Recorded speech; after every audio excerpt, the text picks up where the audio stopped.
السلام عليكم ورحمة الله وبركاته. تحية طيبة لكل متابعين القناة، وحشتونا جدا. قبل ما ابدأ الكلام، كل سنة وانتم طيبين بمناسبة دخول العام الدراسي الجديد. يا رب ان شاء الله بإذن الله يجعله عام دراسي سعيد كده وموفق، وكل بناتنا وكل ولادنا ينجحوا ان شاء الله بإذن الله وبدرجات يعني فول مارك. الاحترام والاخلاق والذوق والادب واللسان الطيب ما بيتشاروش، دول بتبقى طباع بيطبع بيها البني ادم. كوني ابقى في مكان و... وقاعده مثلا في مجال عمل او في مكان، وبيبقى فيه ردود لافعال سيئه من بعض الناس، فكل انسان الشخصيه بتاعته يعني بتبان تجاه المحيطين بيه. بمعنى ان انا دلوقتي مش هفرض تربيتي وبيئتي على اللي قاعدين حوالين مني، وفي نفس الوقت انا ما اعرفش هم اتربوا ازاي.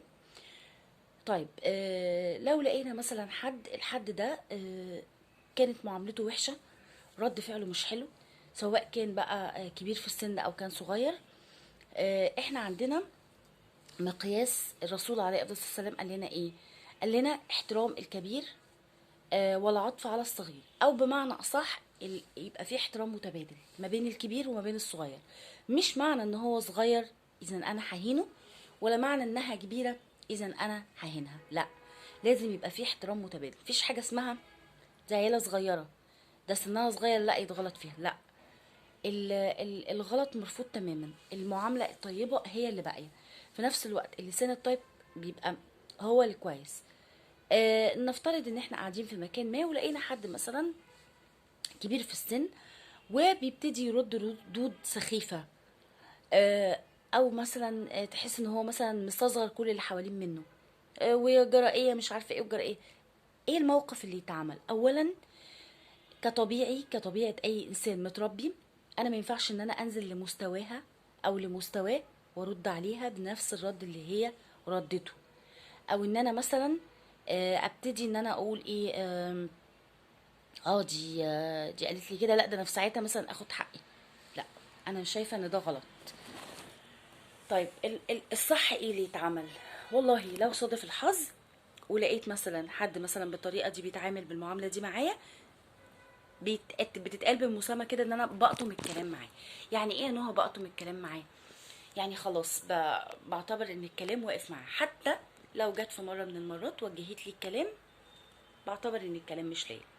مرة على التانية على التالتة، الشخص اللي قدام منك ده لما يحس ان انت خلاص تجاهلته تماما، هيقولك لا ده انا ده التجاهل قاتل. قاتل. اكتر شيء ممكن يقتل البني ادم اللي قدام منك ان انت تتجاهل الشخص اللي معاك. مش تتجاهل ان انت بتتكبر عليه، لا خلاص. انا جربتك ولقيتك مثلا لسانك طويل، لقيتك مثلا سنك كبير بس سوري بيتقال عليها ايه، مخك تعبان، مش هرد عليك، مش هنزل لمستواك، مش هبتدي ان انا اغلط لان انا ما اتربيتش على الغلط. ولكن الطبيعي اللي انا هعمله التجاهل. اذا المصطلح الاساسي، الاشخاص اللي عندهم فوبيا يعني سيئة في التعامل مع الآخرين، وعندهم بنقول عليهم ايه، هوس الرد السيء، هوس الرد السيء، والله ده، او وسواس الرد السيء، وان هم يتكبروا، او ان هم مثلا يعملوا ان هم متعجرفين، او لا لا لا لا. التجاهل. تجاهل من امامك. التجاهل هو علامة من علامات الكرامة.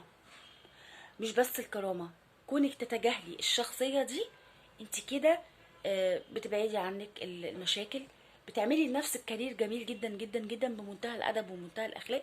وهتلاقي الشخص اللي قدام منك ده بيضرب نفسه زي ما بيقولوا، سوري يعني اسفه، بيندم مليون مره انه صادف او ان هو عمل معاكي كده او عمل معاك كده.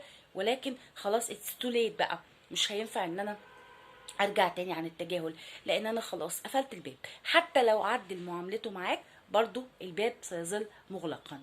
هي دي التعامل. اذا الاشخاص اللي هم السيئين في الرد ده سمتهم التجاهل. متتكلمش، مفيش اكتر من صباح الخير، السلام عليكم. صباحكم زي الفل، صباحكم زي الخير والعسل والسكر. تجارب حياتية الواحد بيعيشها ولازم ننقلها ليكم، لان بجد فعلا انا بنقل لكم تجربه الواحد بيمر بيها، وخير وسيله للقضاء على مشاكل التجربه دي هي التجاهل. صباحكم زي الفل، ما تنسوناش تدعمونا باجمل لايك منكم وتعليق حلو. اشوفكم بخير ان شاء الله باذن الله في فيديو جديد، والسلام عليكم.